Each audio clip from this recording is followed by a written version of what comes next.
Welcome students. आज की class में आपका स्वागत है। आज के क्लास में टॉपिक्स हैं लीस्ट काउंट यानी अल्पतमांक, किसी भी मेजरिंग इंस्ट्रूमेंट का अल्पतमांक ज्ञात करना और आफ्टर मेजरमेंट जो हमारा रिजल्ट मिलता है उसके सिग्निफिकेंट फिगर्स यानी सार्थक अंकों की गणना और साथ ही साथ राउंड ऑफ, इन सभी के बारे में बताया जाएगा आज की क्लास में। तो स्टार्ट करते हैं।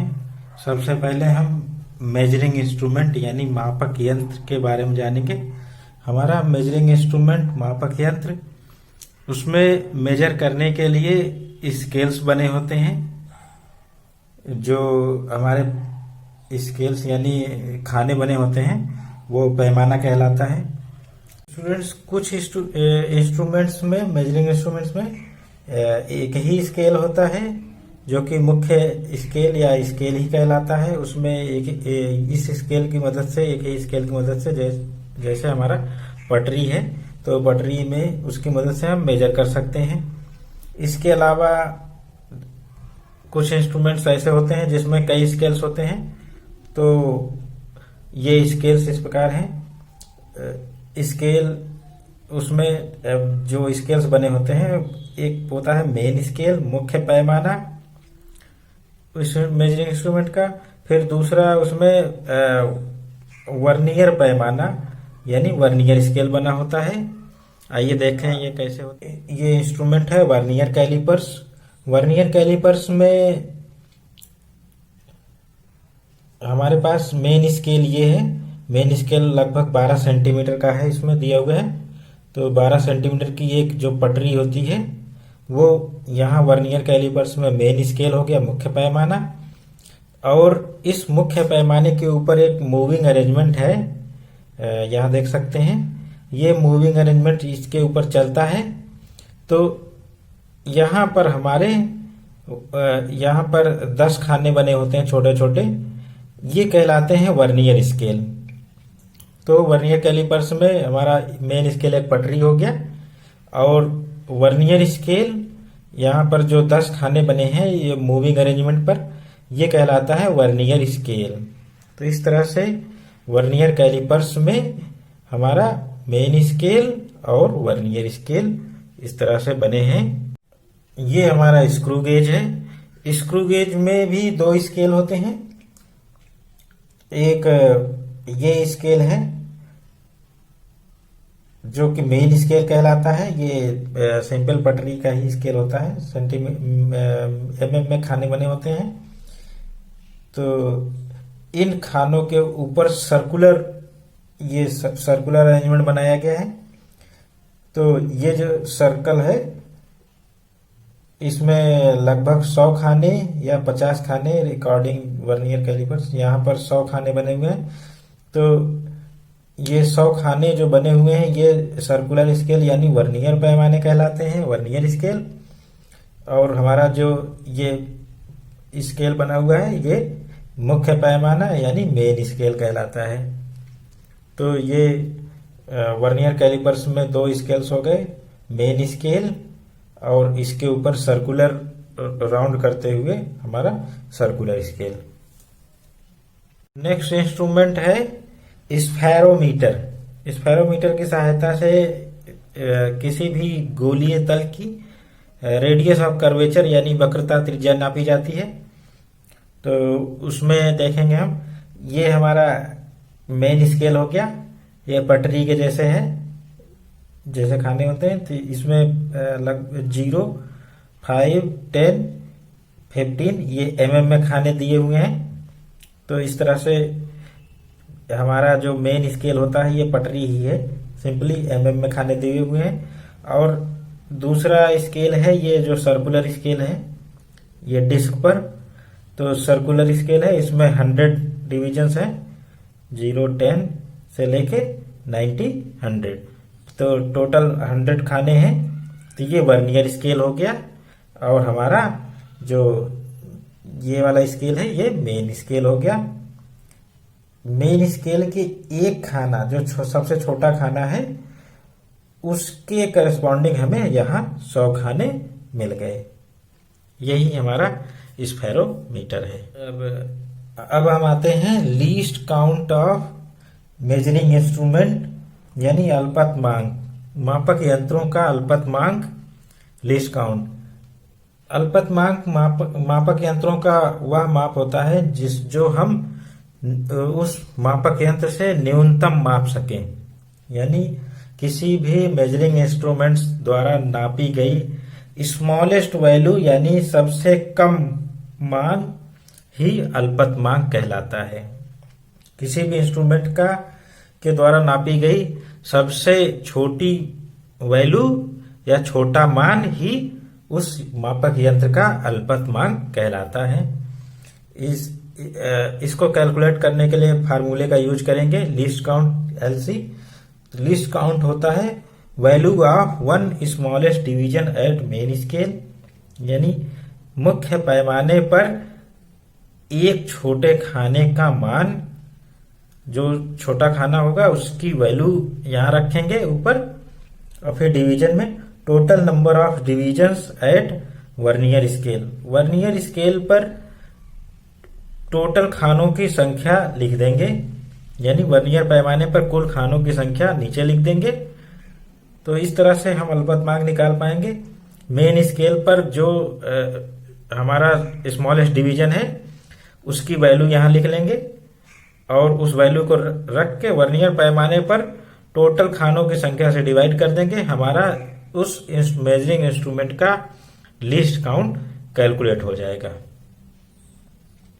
आइए कुछ इंस्ट्रूमेंट्स के लीस्ट काउंट कैलकुलेट करते हैं।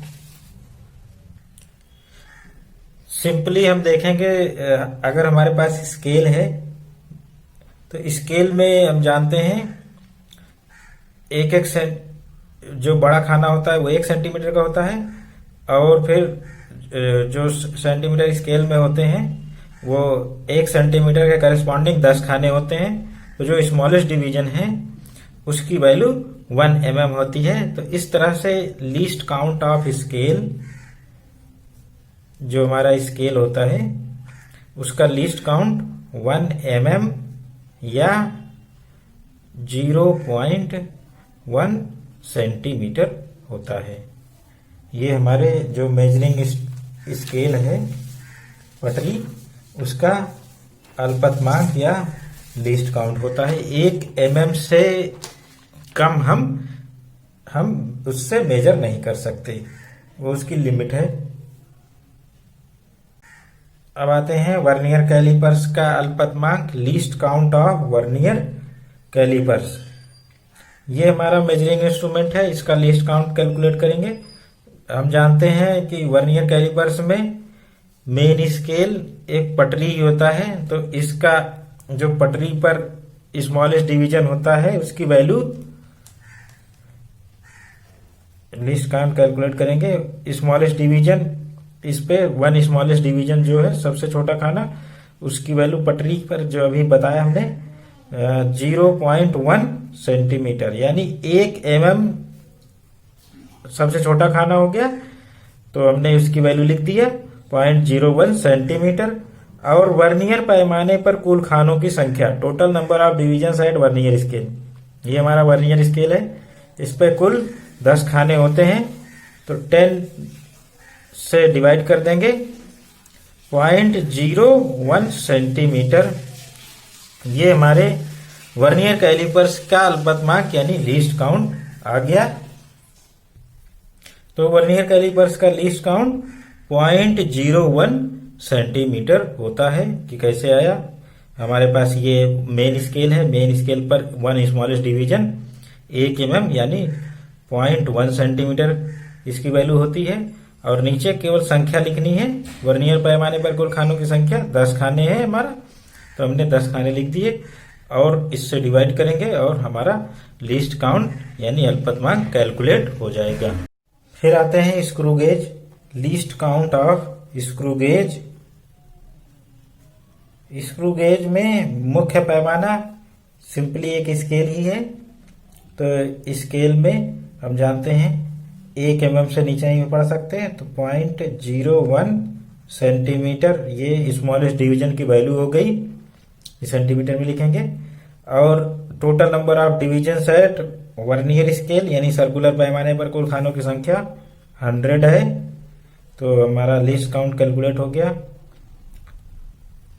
0.001 सेंटीमीटर। ये हमारे स्क्रू गेज का लीस्ट काउंट यानी अल्पतमांक आ गया। स्फेरोमीटर का कैलकुलेट करेंगे। स्फेरोमीटर में ये हमारा मेन स्केल हो गया। मेन स्केल पर एक स्मॉलेस्ट डिवीजन की वैल्यू कैलकुलेट करेंगे। ये स्केल ही है तो पटरी का लीस्ट काउंट हमें मालूम है। स्मॉलेस्ट डिवीजन 0.01 सेंटीमीटर और 100 डिवीजन वर्नियर स्केल पर है तो 100 से डिवाइड कर देंगे तो हमारा अगेन वही आया 0.001 सेंटीमीटर। ये लीस्ट काउंट आ गया हमारा स्फेरोमीटर का, ये अल्पतमांक कैलकुलेट हो गया। एक इंस्ट्रूमेंट्स हैं जिनके लीस्ट काउंट के बारे में बताया गया अभी, अल्पतमांक कैसे कैलकुलेट करेंगे।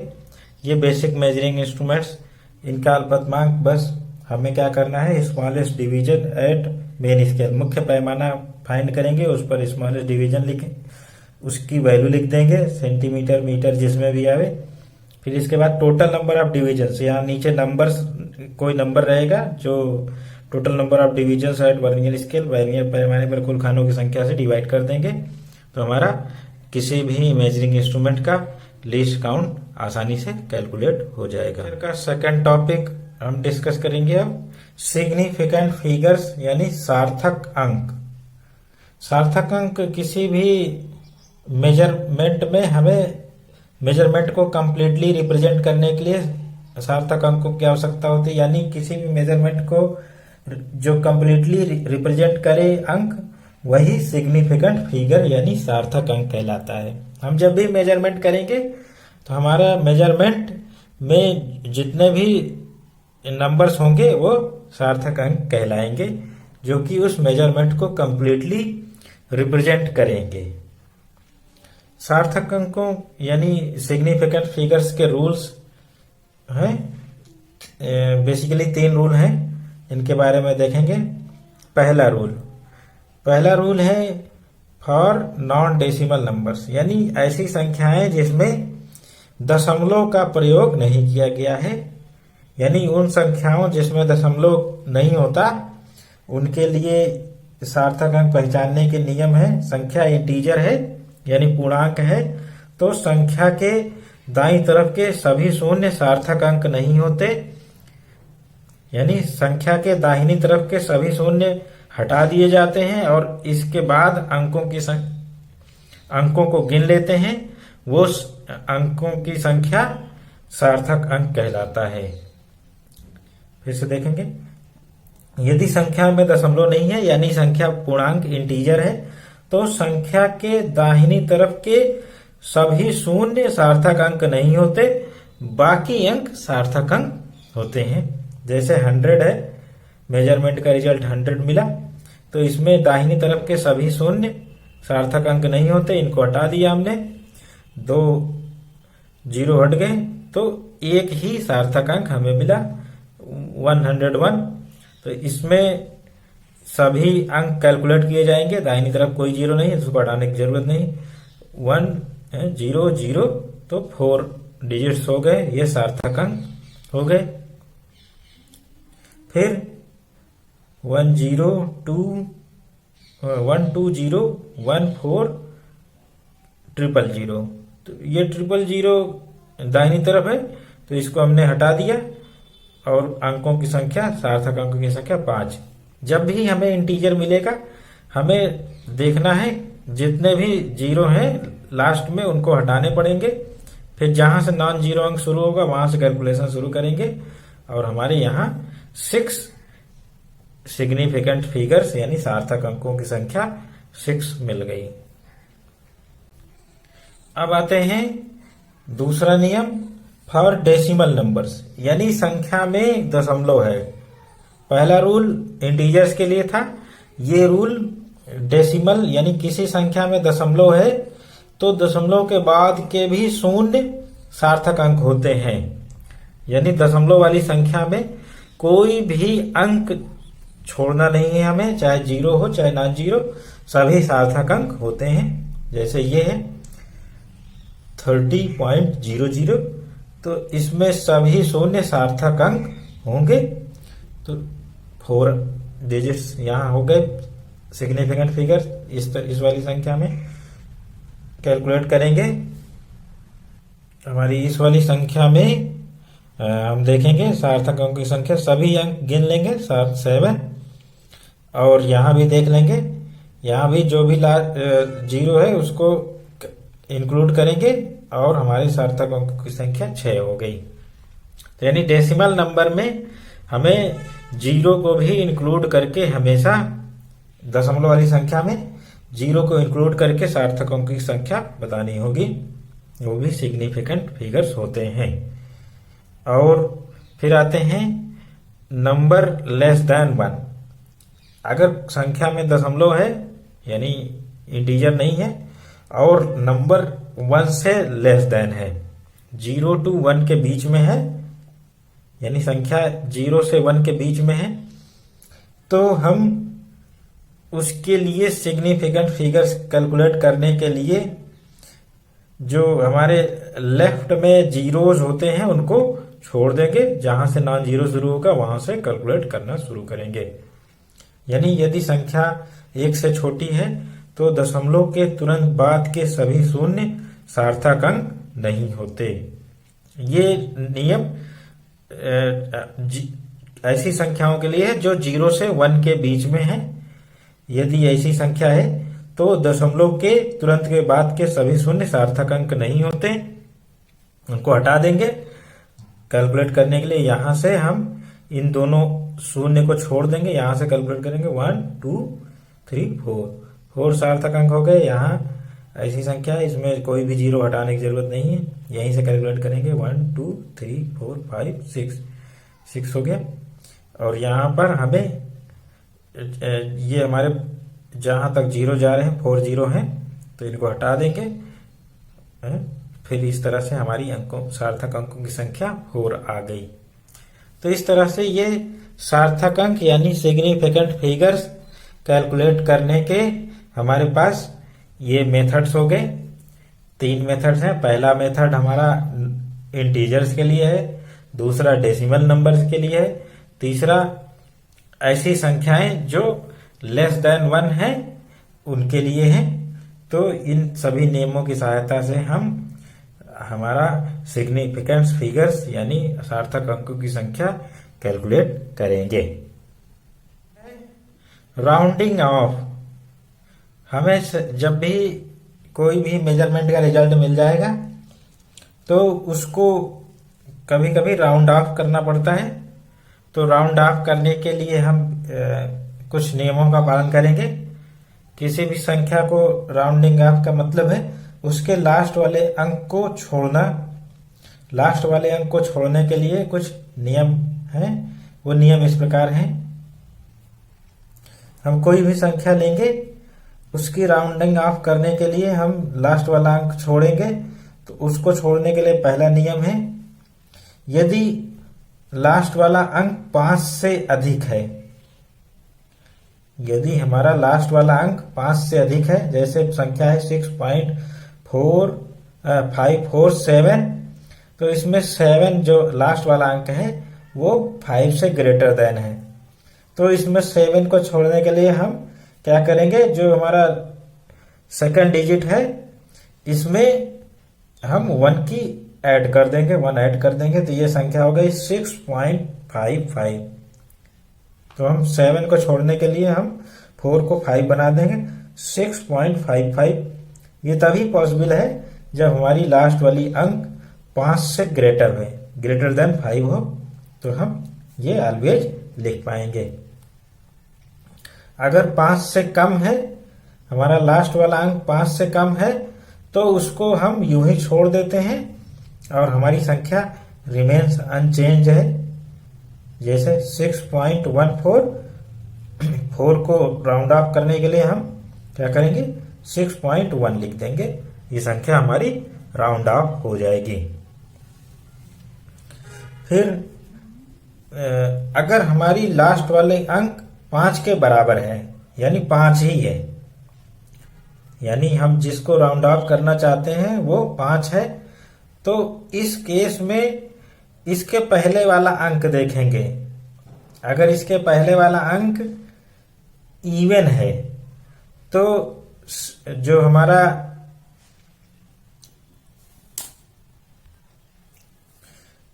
अगर इसके पहले वाला अंक इवन है यानी एक सम संख्या है, तो 5 को यूं ही हटा देंगे और संख्या अनचेंज रहेगी।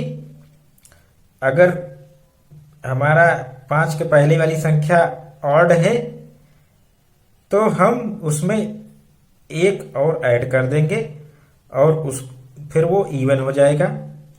तो इस तरह से हम राउंड ऑफ करेंगे।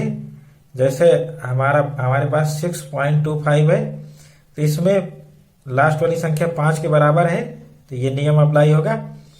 तो यहां पर इवन है, तो इवन के केस में हम राउंड ऑफ करने में अनचेंज रहती है संख्या, तो 6.2 लिखेंगे।